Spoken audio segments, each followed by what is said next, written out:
We pretty much knew since we left Australia 3 years ago to become full-time travellers and digital nomads that we'd more than likely end up having a baby somewhere overseas. Therefore, when we decided to live in Thailand full-time, we started doing research on just how much it would cost to have a baby here in Thailand. Obviously, as foreigners, we don't get access to things like free healthcare, which Thai citizens often do. But that doesn't mean it's not entirely possible and also affordable to have a baby here in Thailand as a foreigner. And many of you may actually be surprised just how affordable it is to have a baby here in Thailand, especially if you want to go to a private hospital as opposed to a cheaper public hospital. I'm due to give birth pretty much any day now, and we already have a quote from our hospital on the different delivery packages that are available to us. So in today's video, we're going to share exactly how much it has cost us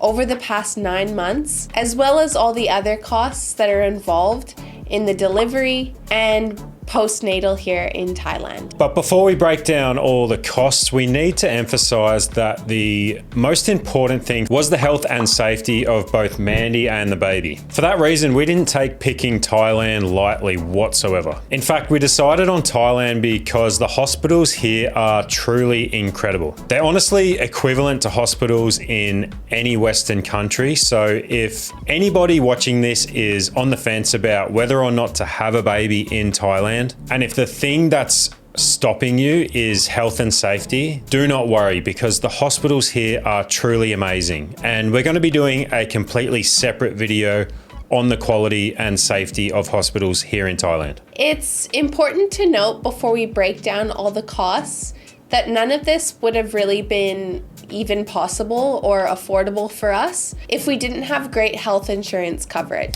We've been covered by Safety Wing Nomad Insurance since we left Australia almost 3 years ago, which has been amazing for both health and travel insurance, covering us for everything from lost luggage to minor health incidences. But since we decided a while ago that we wanted to have a baby while overseas, we now not only have reliable travel insurance for when we're on the road and something maybe goes wrong, but we're also covered for all of our medical needs, including maternity, because now we have Safety Wing's Nomad Health coverage. Nomad Health is a global health insurance for remote workers and nomads just like us. It's a full-fledged health insurance that covers your medical needs worldwide, including even in your home country. Even when we flew back to Canada for 3 weeks recently, I was still able to get a prenatal massage, which was covered by Nomad Health, which was absolutely amazing. I really needed it. The way it works for maternity is there is a 10-month waiting period. So if you are on the fence or you're currently thinking maybe you do want to have a baby while traveling overseas, then we would advise signing up as soon as possible. And while Nomad Health does include maternity cover, it's actually very handy for a lot of other things, including dental, optometry, screenings and vaccines, physiotherapy, and much, much more.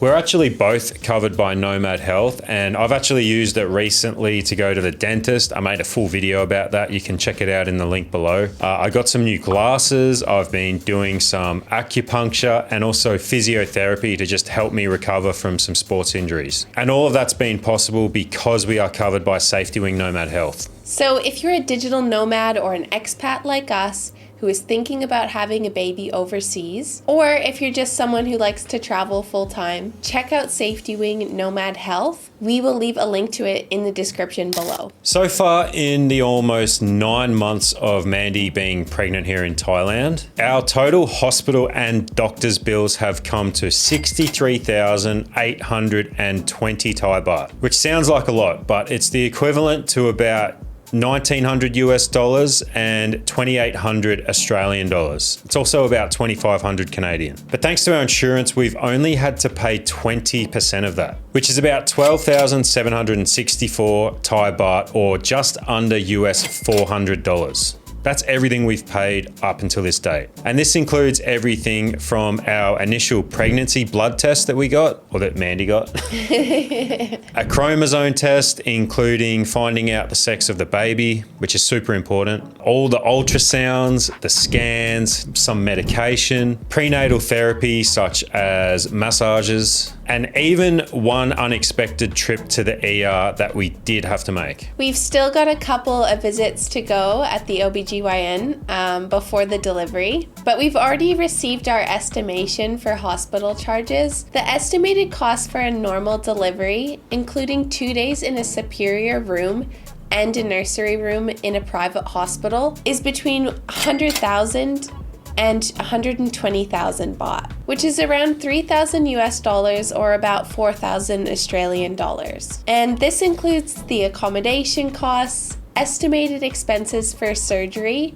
the room, general medical equipment, medication, any special equipment the surgeon may need to use, surgeon fees, pediatric doctor fees, and possible anesthetic fees as well.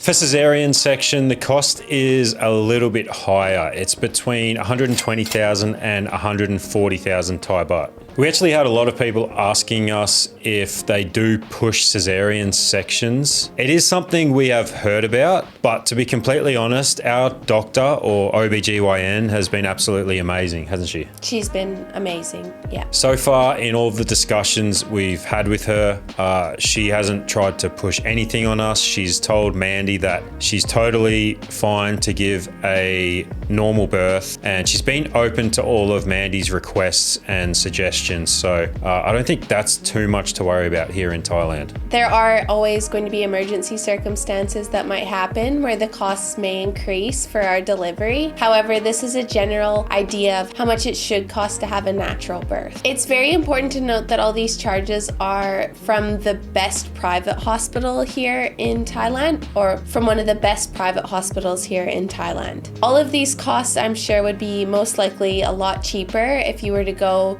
to one of the public hospitals. Although I've heard that the doctors and nurses are pretty good at these hospitals as well, they are a lot busier, and I think the conditions are nowhere near as, updated and nice.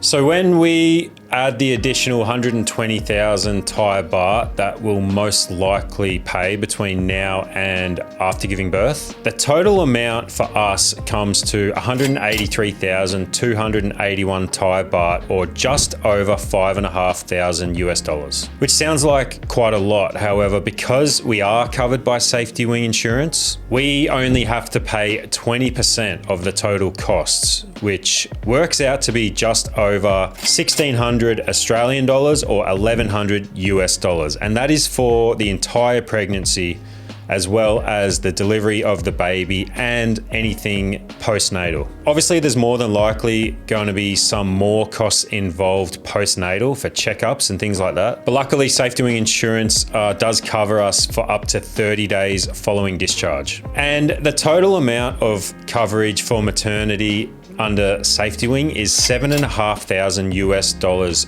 for a year. So that's how much you are covered for. As long as your costs don't go anything over that, you don't have to pay any more. And obviously we're going to be well under that. So how does that compare to where you live? You may be watching this from the United States or Canada or Australia. I know that in Canada, you do have access to free healthcare, which includes pregnancy and delivery.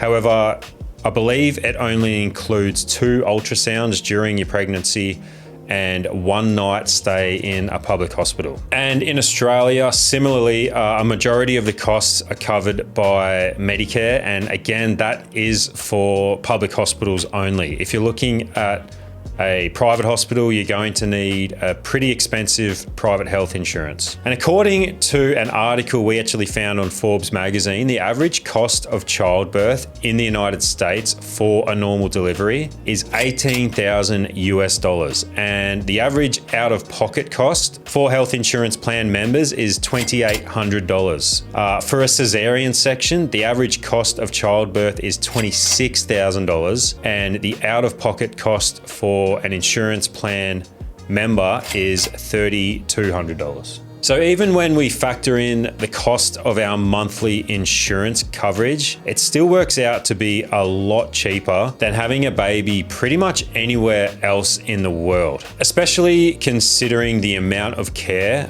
Mandy is able to receive for the money, and we get to go to a private hospital. We've been able to get an ultrasound scan pretty much every time we visited the hospital, yeah? Yeah. Which is roughly once a month or every 4 weeks. And just the general care that we've been given in the private hospital has been amazing. I've been so well looked after. I've been so relaxed and calm. If you are on the fence about having a baby here in Thailand, and maybe the cost of having a baby is one of your main concerns, hopefully this video helps to give you some clear insight as to how much it might cost. And we will leave a link down below to the hospital that we go to, and also to our insurance plan if you're interested in checking it out. Guys, we know having a baby overseas can be a really, really daunting task. I know it was for us. Like when we decided, we kind of felt like we didn't know what we were up against, but as long as you're willing to do your research, and that's kind of why we're putting out videos like this, to try and help other people who might be navigating the same thing. Hopefully we can provide a lot of value and information for you guys so that maybe you don't have the same anxieties and fears that you maybe once had.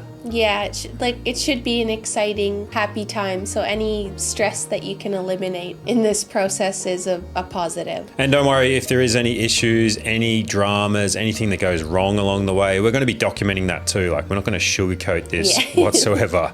I don't know if we're going to bring the GoPro into the delivery room yet. I don't know. Maybe. But anyway, we hope you found this helpful, guys. If you made it this far, we really appreciate it. And don't forget to like and subscribe if you did find this video helpful at all.